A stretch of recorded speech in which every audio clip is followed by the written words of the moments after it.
afternoon, everyone, and thank you for choosing Across the Fence. I'm Will Michael in for Fran Stoddard. A good teacher can make a world of difference in the life of a student. The best teachers inspire, they listen and communicate, they motivate and collaborate.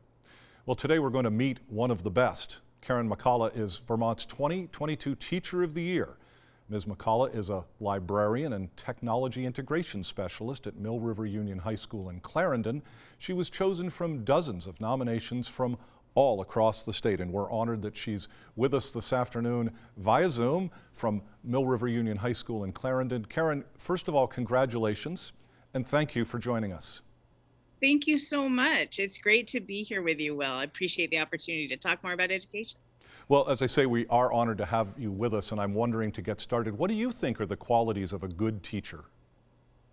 Well, I think, compassion is huge. It makes a big difference to be able to feel compassion for your students and your families. Education and learning is really hard. I think also good teachers are super curious people. So they're just intellectually curious people, and you're always still learning. Good teachers also have a good bit of resiliency. Even in the best of times, being resilient makes a big difference. But the past 3 years, we've had to use extra resiliency. So I think those three make really good teachers. All excellent points, and I'm going to come back to COVID resiliency in just a bit.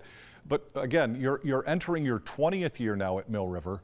How has experience changed or shaped you as an educator? Yeah, I think I have always been a really optimistic person. And I think for some folks in education, you start as a beginning teacher and you're really just sort of rosy-cheeked and optimistic and wide-eyed. And for some people that goes away. For me, I retain an eternal optimism. Some people would say I'm a Pollyanna, but I'm always looking for silver linings. And I think that's been a big part of my experience for teaching. And I hope that stays forever. Like, I'm still a long ways from retirement. So hopefully I stay an optimist forever. I can only observe for our audience that all that has come through, both as we've prepared for the program and I've chatted with you on the phone and traded emails, so all of that is definitely true.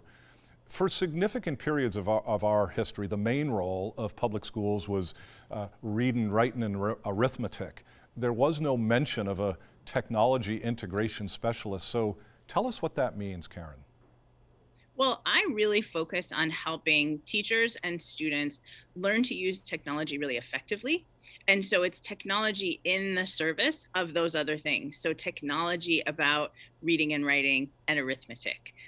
So here on the screen, you can see I won an award from an organization called ISTE, which is the International Society of Technology Education. And I got to go to a conference in Chicago, which is really great. I've also won the Tech Jam Vermont State Award, which was really exciting. And so the ability to use technology in a way where it's not getting in the way.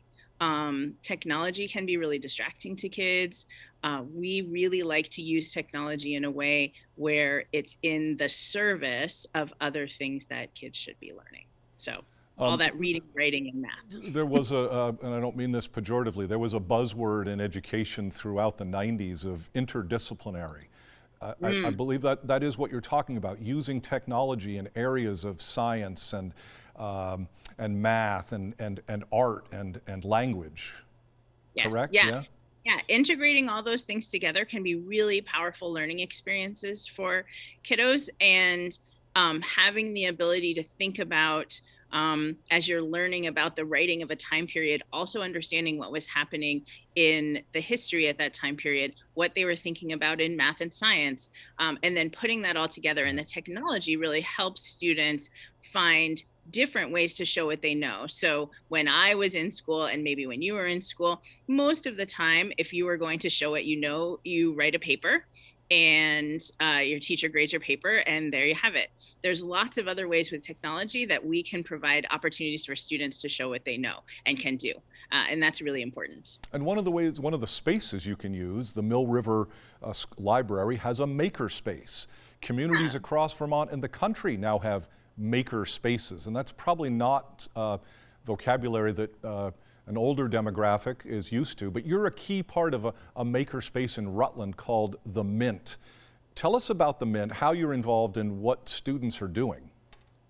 So as you mentioned, the Mint is a community makerspace in Rutland. So a makerspace is just a workshop with tools and equipment and training where people can learn how to make amazing things. So the Mint has a wood shop, a metal shop, a jewelry studio. We have a letterpress, so like old style where you put the metal letters together into the chase and you lock them up and you print on paper. We have laser cutters. So we have old technology, new technology, everything in between. And the power of those maker spaces is really giving people of all ages. So our community makerspace is for everyone. Our school makerspace is just for our students, but people of all ages, that transformative opportunity to have an idea in their head and make that idea physical. It's a really transformative experience for anybody at any age. So the ability and access to those tools and equipment is really important. And a community makerspace also fosters things like entrepreneurship and small business development, which is really important for Vermont as a whole. So community makerspaces are really important, I think, to our future as a state. Excellent points all around. And in a way, I guess I'm just wondering out loud with some of those maker spaces, there's no right or wrong. This isn't, you got the year right or the year wrong. This is, you chose a different approach. Yep. That's also part of it. Yep. Now, Karen, you also coach robotics, and I'm wondering if you can talk about some of the things that students are learning or doing in robotics and why this whole area is important to their futures. Oh my gosh, I love working with kids in robotics. So I coach 2 levels of what's called FIRST Robotics. So that's an organization. It's competitive robotics, but competitive in a really nice way. And so right now we're looking at some of my upper elementary and middle school level kids. So we have 2 of those teams here in the Rutland region. They build, design, and program a robot that completes missions on an autonomous game field, which is 4 foot by 8 foot. So like the size of a piece of plywood, essentially. And their robot has to do that all autonomously. So it can only be programmed, it's not driven. They also solve real world problems related to the theme.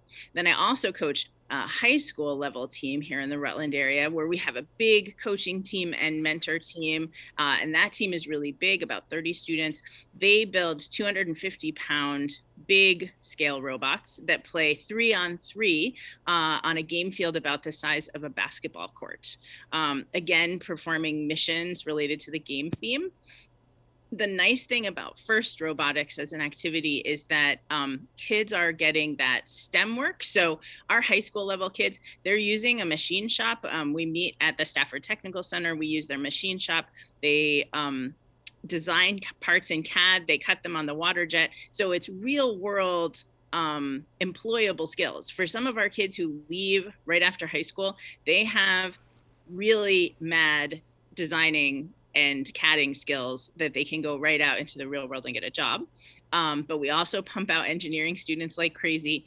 And the program has a whole separate component that focuses on what you might consider soft skills, like public speaking. Our high school students have to keep a budget of the materials they use to build their robot and explain how they spent their money. Our middle school students solve a real world problem related to the theme. So this year's theme for the middle school students is called Cargo Connect. And it's about shipping products around the world, which is very timely since we have so many supply chain issues right now. So the kids are working on solving some supply chain issues in their project. Karen, one of the themes that I'm hearing over and over was real world. Yeah. I mean, that's so important in education that a young person can see that what I'm doing is going to be, that it's going to be applicable, you know what I'm trying to say, to my life. Real world, that's a theme that I'm taking away. Quickly, you shared with us a few other images in advance of the program taping, and one of those images you aptly labeled librarians as connectors, and I want you to just expand on that a little bit. Yeah, so in my role as a librarian, and even as far back as there have been librarians, that's been the traditional role of a librarian, as a connector, whether that's connecting students with books they want to read, connecting them with resources they need to complete a project, connecting my students with career resources. any connections that we can help make really benefit students and our faculty and our communities. So I really see my role here at school as a connector, and not necessarily an information gatekeeper. Sometimes librarians used to be seen as a gatekeeper, like go to the librarian, find the book you need, they'll hand you the book. I would like to be more of a connector so that I'm connecting my students with the things that they need and helping them realize that there are lots of people who can help. Well, we know that you're doing that, and that's why you're with us today. Mill River Union High School, obviously very proud of what you've accomplished in being named Teacher of the Year. Castleton University is also very proud. How did Castleton, as your alma mater, foster your career and your interest today? Well, you know, I started at Castleton a little bit unclear about what my major was going to be. I thought I might be an art major. I really liked art in high school.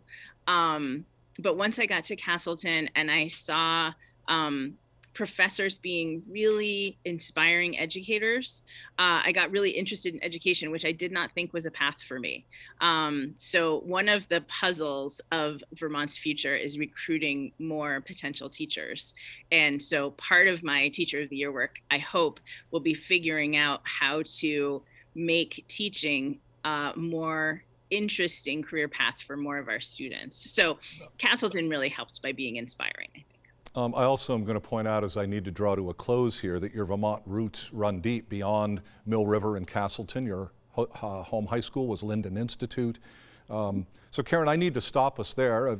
Sharing with our audience, we've been talking with the 2022 Vermont Teacher of the Year, Karen McCalla of Mill River Union High School in Clarendon.